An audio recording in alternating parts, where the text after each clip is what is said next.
तो दोस्तों इन्फोटॉक्स के बहुत ही फ्रेश एपिसोड में आपका स्वागत है। तो चलिए शुरू करते हैं। आज की दोस्तों सबसे पहली अपडेट निकल कर आ रही है Netherland based holding company Inca group को लेकर, जहां पर दोस्तों इंडियन मार्केट को देखते हुए इस कंपनी की तरफ से डिसाइड किया है कि वो अब इंडिया में भी उनके जो बिजनेस है उसकी एंट्री करने वाले हैं। एंड इसके चलते वो सबसे पहले इंडिया में उनका एक मेगा शॉपिंग सेंटर सेटअप करेंगे, जिसको गुरुग्राम हरियाणा में सेटअप किया जाएगा। एंड इसको सेटअप करने के लिए उन्होंने ऑलरेडी गुरुग्राम में जो लैंड है उसको भी परचेज कर लिया है। सो दोस्तों जो इंका ग्रुप है इनकी प्रेजेंस बहुत सारी कंट्रीज में है एंड बहुत सारी कंट्रीज में इनके पास में शॉपिंग सेंटर्स हैं, जिनमें से कुछ ऐसे हैं जो कि इनके द्वारा ओन्ड है एंड कुछ ऐसे हैं जो कि दूसरे ब्रांड के हैं, लेकिन उनको इनके द्वारा ओन एंड ऑपरेट किया जाता है। एंड इसी को देखते हुए अब इनकी तरफ से ये भी डिसाइड किया है कि वो अब इंडिया में भी उनका जो बिजनेस है उसकी एंट्री करेंगे। स्पेसिफिकली सबसे पहले इंडिया में इनके द्वारा उनका जो शॉपिंग सेंटर है उसको गुरुग्राम में सेटअप किया जाएगा और एज ऑफ नाउ इनकी इंडिया में कोई भी प्रेजेंस नहीं है। और वहीं जो इनका न्यू शॉपिंग मॉल होगा इसको गुरुग्राम में $450 मिलियन की इन्वेस्टमेंट के साथ में सेटअप किया जाएगा। एंड इनको सेटअप करने के बाद में इनके द्वारा इंडिया में और भी सिटीज में स्पेसिफिकली जो मेट्रो सिटीज है वहां पर इनके शॉपिंग सेंटर्स को सेटअप कर दिया जाएगा। अगली दोस्तों अपडेट निकल कर आ रही है तमिलनाडु गवर्नमेंट को लेकर, जहां पर दोस्तों तमिलनाडु स्टेट की जो स्टेट इकोनॉमी है उसको बूस्ट प्रोवाइड करवाते हुए तमिलनाडु गवर्नमेंट ने टोटल 59 MOU साइन कर लिए हैं, जिनकी total investment value 35,208 crore rupees की है। एंड ये डिफरेंट सेक्टर से रिलेटेड है। तो दोस्तों थोड़ा सा आपको डिटेल में बताओ तो जो MOU है ये तमिलनाडु की सिटी कोयम्बटूर में साइन किए गए हैं, जहां पर तमिलनाडु इन्वेस्टमेंट कॉन्क्लेव हेल्प की जा रही थी। एंड दोस्तों वही बात करें सेक्टर्स की तो cement, dairy, textile, automobiles, industrial parks, defence, drone, ये कुछ मेन सेक्टर्स हैं जिनको लेकर जो MOU है वो साइन किए गए हैं। एंड इसमें बहुत सारे MOUs ऐसे हैं जो कि EV कंपनीज के साथ में साइन किए गए हैं, जिसमें TVS motor companies, simple energy, Booma innovative transport solutions, Raptee energy, Magenta EV solutions, ये कुछ मेन कंपनीज आती हैं। एंड इन MOUs के अकॉर्डिंग हमें तमिलनाडु स्टेट के टोटल 22 डिस्ट्रिक्ट्स में जो इन्वेस्टमेंट है वो होती हुई दिखाई देंगी। एंड इसी के साथ साथ में तमिलनाडु स्टेट के चीफ मिनिस्टर जी हैं, उनके द्वारा तमिलनाडु स्टेट में 13 और प्रोजेक्ट्स का फाउंडेशन रख दिया गया है, जिनके अंतर्गत टोटल 13,413 करोड़ रुपए की इन्वेस्टमेंट की जाएगी। एंड वहीं 10 ऐसे प्रोजेक्ट्स हैं जिनका इनॉग्रेशन किया गया है एंड उनकी इन्वेस्टमेंट वैल्यू 3,928 करोड़ रुपीस की है। एंड ओवरऑल ये 59 MOUs हैं, इनके चलते आने वाले समय में हमें तमिलनाडु स्टेट में 76,795 न्यू जॉब जनरेट होती दिखाई देंगी। अगली दोस्तों एक कमाल की खबर निकल कर आ रही है गुजरात इंटरनेशनल फाइनेंस सिटी यानी कि गिफ्ट सिटी को लेकर, जहां पर वो ऑफिशियल्स जो कि गिफ्ट सिटी के डेवलपमेंट में लगे हुए हैं उनके द्वारा कहा गया है कि इंडिया को जल्दी ही एक न्यू बुलियन एक्सचेंज मिलने वाला है, क्योंकि जो गिफ्ट सिटी है वहां पर जो बुलियन एक्सचेंज है उसको लेकर सभी काम फाइनल स्टेज में पहुंच चुके हैं। एंड अगले ईयर की स्टार्टिंग में ही जो बुलियन एक्सचेंज है इसको ओपन भी कर दिया जाएगा। तो दोस्तों जिन लोगों को नहीं पता मैं उनको बता दूं कि जो बुलियन एक्सचेंज होता है वो इस तरह का मार्केट होता है जहां पर गोल्ड एंड जो सिल्वर जैसे प्रोडक्ट्स होते हैं उनकी ट्रेडिंग की जाती है। एंड करंटली इंडिया में कोई भी बुलियन एक्सचेंज नहीं है।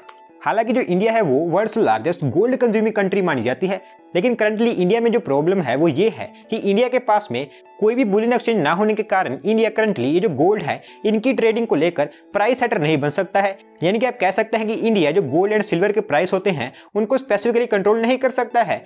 और क्योंकि India world's largest gold consuming country है तो ये बहुत ज्यादा जरूरी है कि जो इंडियन गोल्ड इंडस्ट्री है उसके ग्रोथ के लिए इंडिया में बुलियन एक्सचेंज हो। एंड इसी के लिए दोस्तों हमारी जो गिफ्ट सिटी है वहां पर एक इंटरनेशनल लेवल का जो बुलियन एक्सचेंज है उसको सेटअप करने पर काम किया जा रहा है। एंड नाउ ऑफिशियल्स के अकॉर्डिंग ये जो बुलियन एक्सचेंज है ये ऑलमोस्ट बनकर तैयार हो चुका है एंड अगले साल जनवरी में ही इसको ऑपरेशनल भी कर दिया जाएगा, जो कि दोस्तों आप कह सकते हैं कि हमारी जो इंडियन गोल्ड इंडस्ट्री है उसके लिए काफी बड़ी अपडेट है।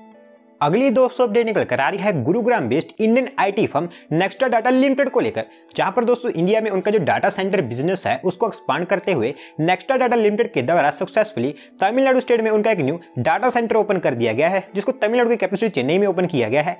एंड ये एक हाइपर स्केल का डाटा सेंटर है जिसको तमिलनाडु स्टेट के जो चीफ मिनिस्टर जी हैं उनके द्वारा इनॉग्रेट भी कर दिया गया है। सो बेसिकली दोस्तों जो नेक्स्टा डाटा लिमिटेड है जो कि भारतीय एयरटेल की एक सब्सिडरी कंपनी है वो काफी लंबे समय से इस डाटा सेंटर को सेटअप करने पर काम कर रही थी एंड नाउ इसको सक्सेसफुली सेटअप भी कर दिया गया है एंड साथ साथ में ओपन भी कर दिया गया है। और थोड़ी सी इसकी डिटेल में बात करूं तो ये जो सेंटर है ये एक 38 मेगावाट का लीड सर्टिफाइड फैसिलिटी है जो कि अराउंड 2,70,000 स्क्वायर फीट के एरिया में फैली है। एंड ये तमिलनाडु स्टेट में स्पेसिफिकली जो चेन्नई सिटी है वहां पर नेक्स्टा का थर्ड लार्ज डाटा सेंटर है, क्योंकि इससे पहले भी नेक्स्टा के द्वारा चेन्नई में 2 और भी डाटा सेंटर्स को ऑपरेशनलाइज किया जा चुका है। एंड नाउ ओवरऑल इनके पास में इंडिया में total 11 hyper scale and 120 edge data centers हो चुके हैं। अगली दोस्तों अपडेट निकल कर आ रही है गुजरात गवर्नमेंट को लेकर, जहां पर उसको गुजरात स्टेट की जो स्टेट इकोनॉमी है उसको बूस्ट प्रोवाइड करवाते हुए गुजरात गवर्नमेंट ने टोटल 20 कंपनीज के साथ में MOU साइन कर लिए हैं, जिनकी total investment value 24,185 crore rupees की है। सो बेसिकली दोस्तों अभी जस्ट मैंने आपको बताया कि जो तमिलनाडु गवर्नमेंट है उन्होंने उनकी स्टेट में 59 MOU साइन किए हैं, एंड नाउ जो गुजरात गवर्नमेंट है उन्होंने भी 20 MOU साइन किए हैं। एंड अभी मैंने आपको कल भी बताया था कि जो Maharashtra industrial development corporation limited है उन्होंने भी 25 MOU साइन किए थे, जो कि सभी के सभी इन्वेस्टमेंट से रिलेटेड थे। एंड एक तरह से आप कह सकते हैं कि जो इंडियन इकोनॉमी है वो वापस ट्रैक पर आना स्टार्ट कर चुकी है। और वहीं बात करें गुजरात स्टेट गवर्नमेंट के बारे में, तो जो MOU है ये textile, oil and petroleum, LPG, कुछ अलग तरह की gases and chemical compounds, medical, auto and auto components, agriculture, इन सब से रिलेटेड हैं। एंड इन MOUs के अकॉर्डिंग आने वाले समय में हमें गुजरात स्टेट में कच्छ, राजकोट, अहमदाबाद, दहेज, सानंद, भरूच, अमरेली, ये कुछ एरियाज है जहां पर सबसे ज्यादा इन्वेस्टमेंट होती हुई देखने को मिलेगी। और दोस्तों इन्वेस्टमेंट्स के बारे में मैंने आपको इसलिए नहीं बताया है क्योंकि अगर मैं आपको इन्वेस्टमेंट्स के बारे में बताऊंगा तो जो वीडियो है काफी ज्यादा लंबी हो सकती है, बट ओवरऑल ये गुजरात स्टेट की जो स्टेट इकोनॉमी है उसके लिए काफी अच्छी अपडेट है। अगली दोस्तों अपडेट निकल कर आ रही है बेंगलुरु के सबर्बन रेल प्रोजेक्ट को लेकर, जहां पर the rail infrastructure development company Karnataka, जिसको शॉर्ट में KRED भी कहा जाता है, उनकी तरफ से डिसाइड किया गया है कि वो बेंगलुरु सबर्बन रेल प्रोजेक्ट पर काम स्टार्ट करने वाले हैं। एंड अब इसके लिए उन्होंने सिविल वर्क टेंडर्स भी फ्लोट कर दिए हैं। सो बेसिकली दोस्तों थोड़ी मैं आपको इसकी हिस्ट्री बताऊं तो जो बेंगलुरु सबर्बन रेल प्रोजेक्ट है एक काफी लॉन्ग पेंडिंग प्रोजेक्ट है, जिसको सबसे पहले 1983 में प्लान किया गया था, लेकिन उसके बाद में इस पर कोई भी काम स्टार्ट नहीं हो पाया था। लेकिन अगर आपको पता हो तो बेंगलुरु एक इस तरह की सिटी है जो कि वर्ल्ड की जो वर्स्ट ट्रैफिक लिस्ट वाली सिटी है उसमें पहले नंबर पर आती है। तो दोस्तों आप कह सकते हैं कि जो बेंगलुरु सबर्बन रेल प्रोजेक्ट है वो बेंगलुरु के लिए एक मच नीडेड प्रोजेक्ट है, जिस पर अभी तक कोई भी काम स्टार्ट नहीं हो पाया है। लेकिन फाइनली जो KRED है उनकी तरफ से डिसाइड किया है कि वो इस पर काम स्टार्ट करेंगे, जिसके लिए उन्होंने बेनीगनहाली से चिकाबारावारा के बीच में जो कॉरिडोर 2 है इस प्रोजेक्ट का, उसके लिए जो सिविल वर्क टेंडर्स हैं वो फ्लोट कर दिए हैं। एंड इस टेंडर के अकॉर्डिंग 25 किलोमीटर का ट्रैक एंड 14 स्टेशन का कंस्ट्रक्शन किया जाने वाला है। तो दोस्तों देखते हैं कब तक इसका जो डेवलपमेंट वर्क है वो स्टार्ट किया जाता है।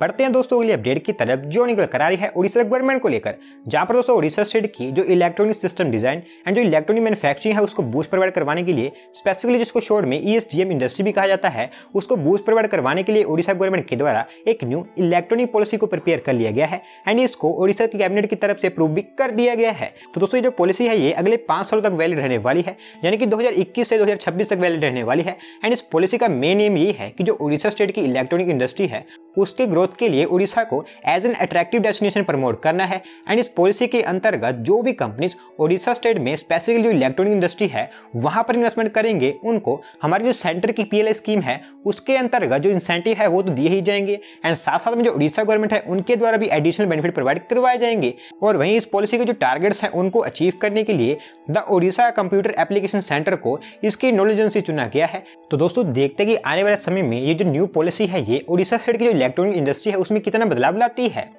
आज की दोस्तों लास्ट अपडेट निकल कर आ रही है India one of the most important under construction project Zojila tunnel को लेकर, जहां पर दोस्तों union territory Ladakh and Jammu and Kashmir इन दोनों के बीच में पूरा साल कनेक्टिविटी प्रोवाइड करवाने एंड साथ साथ में इनको रेस्ट ऑफ इंडिया से कनेक्ट करने के लिए mega engineering and infrastructure limited, जो कि इस प्रोजेक्ट को करंटली हैंडल कर रही है, उनके द्वारा एक मेजर ब्रेक थ्रू अचीव कर लिया गया है।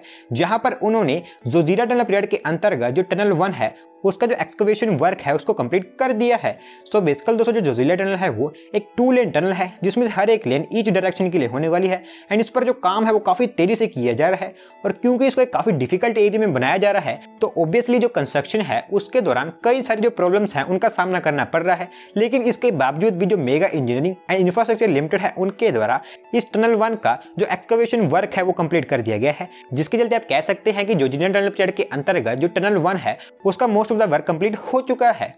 तो दोस्तों आज की वीडियो में बस इतना ही। अगर आप अपनी तरफ से कोई अपडेट सबमिट करना चाहते हैं तो डिस्क्रिप्शन में दी गई लिंक पर क्लिक करके सबमिट कर सकते हैं। और अगर आज की वीडियो पसंद आई हो तो वीडियो को लाइक करें, चैनल को सब्सक्राइब करें। धन्यवाद आपका वीडियो को देखने के लिए।